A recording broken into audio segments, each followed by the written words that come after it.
We're continuing the debate here in Jacksonville, Florida. Let's get to the issue of transparency, because voters out there, they want to know as much about you, four gentlemen, as possible before they vote. Tax returns. Let me bring this to Speaker Gingrich. Earlier this week, you said Governor Romney, after he released his taxes, you said that you were satisfied with the level of transparency of his personal finances when it comes to this. And I just want to reiterate and ask you, are you satisfied right now with the level of transparency as far as his personal finances? Well, you and I have a great relationship. It goes back a long way. I'm with him. This is a nonsense question.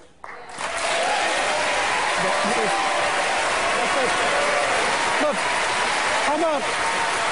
how about if the four of us agree for the rest of the evening, we'll actually talk about issues that relate to governing America. Mr. Speaker, you made an issue of this week when you said that he lives in a world of Swiss bank and Cayman Island bank accounts. I didn't say that, you did. I did, and I'm perfectly happy to say that on an interview on some TV show, but this is a national debate where you have a chance to get the four of us to talk about a whole range of issues. But if you make a serious accusation against Governor Romney like that, you need to explain that. You want to try again? I mean, wouldn't it be nice if people didn't make accusations somewhere else that they weren't willing to defend here? Okay. All right. Okay. Given that standard, Mitt, I did say I thought it was unusual, and I don't know of any American president who's had a Swiss bank account. I'd be glad for you to explain that sort of thing. Okay. I will. I'll say it again. I have a trustee that manages my investments in a blind trust.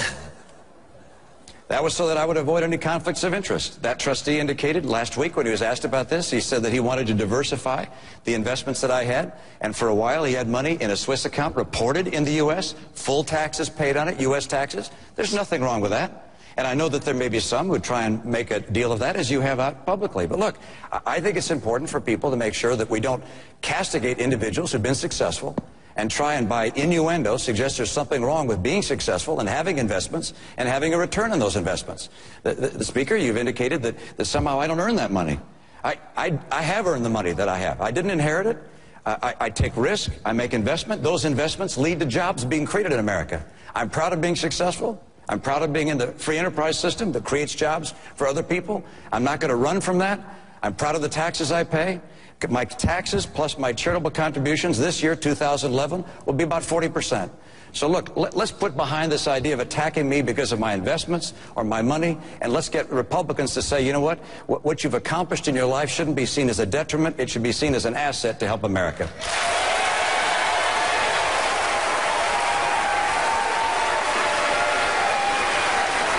Mr. Speaker, I'm ready to move on if you are. What? I said I'm ready to move on to the next subject if you are. I'm happy to. I'm happy to simply say, you know, it would be nice if you had the same standard for other people that you would like applied to you and didn't enter into personal attacks about personal activities about which you're factually wrong. So I'd be glad to have a truce with you. But it's a two-way truce. I'm happy on any occasion to describe the things that I believe with regards to the Speaker's background. We'll probably get a chance to do that as time goes on. Mr. Speaker, explain why you think that the money that he made over these many years, recent years, under your tax, hold on, Mr. Speaker, under your tax plan, we're talking about taxes right now, this is substance. Under your proposed tax plan, he would pay zero taxes. Explain that. Well, it depends on whether the particular kind of payments he made were counted under that plan as capital gains or whether they counted as regular income. But even as regular income, he'd pay about the same. I've said this. My interest, this is where I'm the opposite of Obama. I believe we need to have somebody who fights for hardworking taxpayers. My interest is in reducing everybody's tax here to 15%, not trying to raise his to the Obama level. So I proposed an alternative flat tax.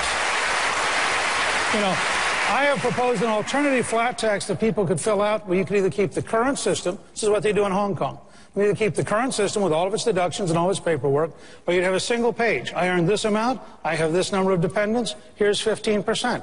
My goal is to shrink the government to fit the revenue, not to raise the revenue to catch up with the government, and I'd be happy. let me just say, I would be happy to have the Mitt Romney flat tax for every American to pay at that rate, and I haven't complained about the rate he pays. Senator Santorum, most of the polls, almost all the polls, want the wealthiest Americans to pay more in taxes in order to balance the budget. Why are they wrong, in your opinion? Because we need to have as much money funneling through this economy as possible, and the people who make those investments are people who have resources and wealth. We want them to deploy that wealth in the most productive way possible. And when you increase tax rates and you make things much more expensive to do, in other words, the rate of return is not as profitable, then they tend up doing things like investing in non-taxable instruments and other things that don't employ people. And so what I believe is we need to reduce taxes. Look, I'm honest, I don't reduce the higher top rate as much as these other folks do. I take the Reagan approach. Ronald Reagan at a 28% top rate. If it's good enough for Ronald Reagan, it's good enough for me, and that's what we put the top rate as. And we have a bottom rate of 10%. I believe in a differential. I don't believe in a flat tax. I believe in a simplified tax code with 5 deductions and focus on simplifying, creating 2 rates. I disagree with Newt also on this. I don't believe in a zero capital gains tax rate. I don't think you need to get to zero to make sure that there's an efficient deployment of capital and investment. I think if you get to zero, then in fact, guys like Mitt Romney, who again, I wish I made as much money as Mitt Romney, but he wouldn't probably pay much at all in taxes. And I think that as long as the tax is not one that deters a proper investment to be able to deploy capital and to get jobs created, then lower rates are better than zero when it comes to the issue of capital gains. Are you with Ronald Reagan as far as the tax rates, as Senator Santorum has suggested, Congressman Paul? No, he taxed too much. My goal is to get rid of the 16th Amendment, and the only way you can do that is not run a welfare system and a warfare system and policing the world. But I do want to address this subject about taxing the rich. That is not a solution. But I understand and really empathize with the people who talk about the 99 and the 1, because there's a characteristic about what happens when you destroy a currency. There is a transfer of wealth from the middle class to the wealthy, and this has been going on for 40 years. So the middle class is shrinking, they're getting poorer, and they're losing their jobs, and they're losing their houses. But Wall Street isn't getting poorer, and they are the ones who are getting the bailout. So we have to address the bailout and the system that favors a certain group over another group. If you don't have sound money, and if you have a welfare state, no matter whether the welfare state is designed to help the poor, the welfare system helps the wealthy. And there has been this transfer of wealth. So if we could stop all of these transfers to the wealthy class, but the solution isn't to tax the wealthy. If you give an honest product and the customers buy that product, you deserve to keep that money and earn that money, but there's a big difference between those who earn money and those who rip us off through the government and the monetary system. Congressman Paul, you're a physician, you're 76 years old, you would be the oldest president of the United States if you were elected. Are you prepared to release your medical records so voters out there know what your health is? Obviously, because it's about 1 page, if even that long. But I'm willing to challenge any of these gentlemen up here to a 25-mile bike ride any time of the day in the heat of Texas. And that subject has come up, and sometimes in fun, but sometimes not in fun. But, there are laws against age discrimination, so if you push this too much, you better be careful. I raised the question because you remember 4 years ago, the same question came up with John McCain, and he released his records finally. I remember our own Dr. Sanjay Gupta spent hours reviewing those records. So let me go down and ask all of you, are you ready to release your medical records? Happy to do so. I'm happy to, and I also want to attest, I'm confident that Dr. Paul is quite ready to serve if he's elected. Watching him campaign, he's in great shape. All right, we have another question from the audience. I'll look forward to seeing your medical records. Go ahead.